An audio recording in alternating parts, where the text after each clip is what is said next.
Welcome to day 82 of our 2020 Focus Bible reading. We are in Matthew chapter 25, and this is what we read. It says, the parable of the 10 virgins. At that time, the kingdom of heaven will be like 10 virgins who took their lamps and went out to meet the bridegroom. 5 of them were foolish and 5 were wise. The foolish ones took their lamps but did not take any oil with them. The wise ones, however, took oil in their jars along with their lamps. The bridegroom was a long time in coming, and they all became drowsy and fell asleep. At midnight, the cry rang out, "Here's the bridegroom, come out to meet him." Then all the virgins woke up and trimmed their lamps. The foolish ones said to the wise, "Give us some of your oil, our lamps are going out." "No," they replied, "there may not be enough for both of us and you. Instead, go to those who sell oil and buy some for yourselves." But while they were on their way to buy the oil, the bridegroom arrived. The virgins who were ready went in with him to the wedding banquet, and the door was shut. Later, the others also came. "Lord, Lord," they said, "open the door for us." But he replied, "Truly, I tell you, I don't know you. Therefore, keep watch, because you do not know the day or the hour." Again, it will be like a man going on a journey who called his servants and entrusted his wealth to them. To one he gave 5 bags of gold, to another 2 bags, and to another 1 bag, each according to his ability.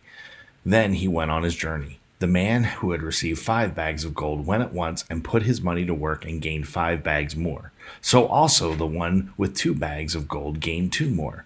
But the man who had received 1 bag went off, dug a hole in the ground, and hid his master's money. After a long time, the master of those servants returned and settled accounts with them. The man who had received 5 bags of gold brought the other 5. "Master," he said, "you entrusted me with 5 bags of gold. See, I have gained 5 more." His master replied, "Well done, good and faithful servant. You have been faithful with a few things. I will put you in charge of many things. Come and share your master's happiness."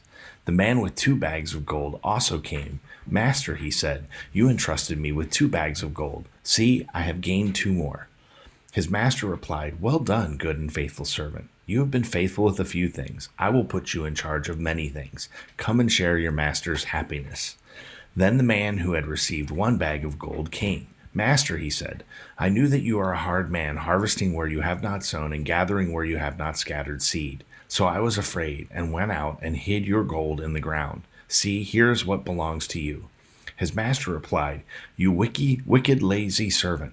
So you knew that I harvest where I have not sown and gather where I have not scattered seed. Well then, you should have put my money on deposit with the bankers, so that when I returned I would have received it back with interest. So take the bag of gold from him and give it to the one who has 10 bags. For whoever has will be given more, and they will have an abundance. Whoever does not have, even what they have will be taken from them. And throw that worthless servant outside into the darkness, where there will be weeping and gnashing of teeth. When the Son of Man comes in his glory and all the angels with him, he will sit on his glorious throne. All the nations will be gathered before him, and he will separate the people one from another, as a shepherd separates the sheep from the goats. He will put the sheep on his right and the goats on his left. Then the king will say to those on his right, "Come, you who are blessed by my Father, take your inheritance, the kingdom prepared for you since the creation of the world. For I was hungry, and you gave me something to eat. I was thirsty, and you gave me something to drink. I was a stranger, and you invited me in. I needed clothes, and you clothed me. I was sick, and you looked after me. I was in prison, and you came to visit me." Then the righteous will answer him, "Lord, when did we see you hungry and feed you, or thirsty and give you something to drink? When did we see you a stranger and invite you in, or needing clothes and clothe you? When did we see you sick or in prison and go to visit you?" The king will reply, "Truly I tell you, whatever you did for one of the least of these brothers and sisters of mine, you did for me." Then he will say to those on his left, "Depart from me, you who are cursed, into the eternal fire prepared for the devil and his angels. For I was hungry, and you gave me nothing to eat. I was thirsty, and you gave me nothing to drink. I was a stranger, and you did not invite me in. I needed clothes, and you did not clothe me. I was sick and in prison, and you did not look after me." They also will answer, "Lord, when did we see you hungry or thirsty, or a stranger, or needing clothes, or sick, or in prison, and did not help you?" He will reply, "Truly I tell you, whatever you did not do for one of the least of these, you did not do for me." Then they will go away to eternal punishment, but the righteous to eternal life.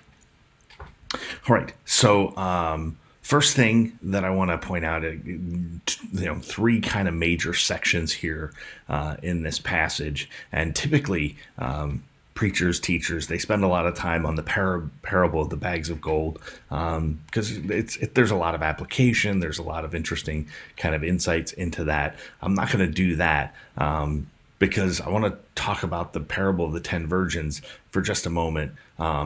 Because that's the one that doesn't tend to get touched on a whole lot because there's some conflict over what's the symbolism here.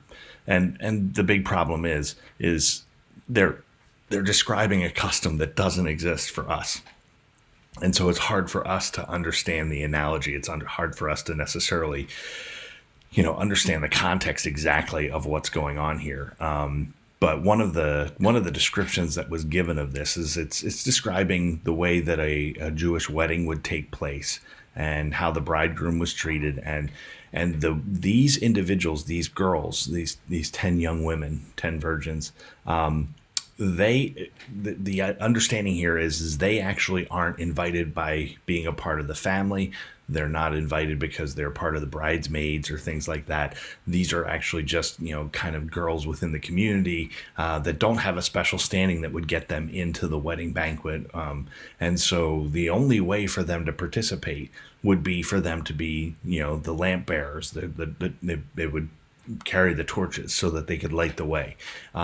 And that service that they would render would then make them a part of the party, and they would be invited in. And so it's interesting because it really ties back. We have chapter 25, but really, in the ancient documents, the early manuscripts, there weren't chapters and verses. So this really does fit within the context of what we read yesterday in Matthew chapter 24. And it carries through this theme: be ready, be ready. And half of these girls were ready, the other half weren't. And they were not prepared for what was about to happen. And so they missed their opportunity because they did not prepare. They were not ready. And this is, again, Jesus reminding his disciples, be ready. The same goes for the next parable. Really, the parable of the bags of gold is it's essentially just kind of refining it down to saying there is work to be doing while you're waiting. Right, and you need to be ready, and that's again what the parable of the bags of gold is about that preparation and being ready for your master's return. And then it just gets real blunt with the sheep and the goats. And it is talking about when Jesus comes with his angels, he is gonna, the great white throne, and he is gonna divide people. Now, this isn't a statement against goats. It's just talking about how a shepherd would divide sheep from goats. And so it's not that the goats weren't valuable. That's not speaking to that at all. It's how things were divided. Sheep over here, goats over there. And he says that God will do that Jesus will do that when he comes. And we are so used to Jesus being the one who brings mercy that to see him in the role as judge is somewhat jarring. But that's one of the things that Jesus talks about. And so we do ourselves a disservice when we do not see that mercy is something that is for a time. And then judgment will come, and we need to do what we can in preparation for the fact that, hey, that's going to happen one day. And this is not a works-based thing, because it can be easy to kind of take this passage and just assume, well, then we earn our good standing with God. No, that's not what he's talking about here, because he says, come you who are blessed by my Father and take your inheritance. So again, this is something from God, and it has its fruit though. And this is what Jesus goes on to describe is you actually were doing the things that I would do, that you did these for the least of these, and you were doing it for me. This is the work you are to do while I'm gone. And the goats were the ones who didn't. And so, it was indicative of the choice that they made. They did not honor Christ. They did not follow him. So they didn't follow his ways. And then they were surprised when they found out, oh, we were supposed to be doing that. And so it's again just goes back to what are we doing while we're here. And again, that's why I don't get all hung up on the end time stuff. It's not that I don't think that there's theories, that I don't think there's teaching and things like that.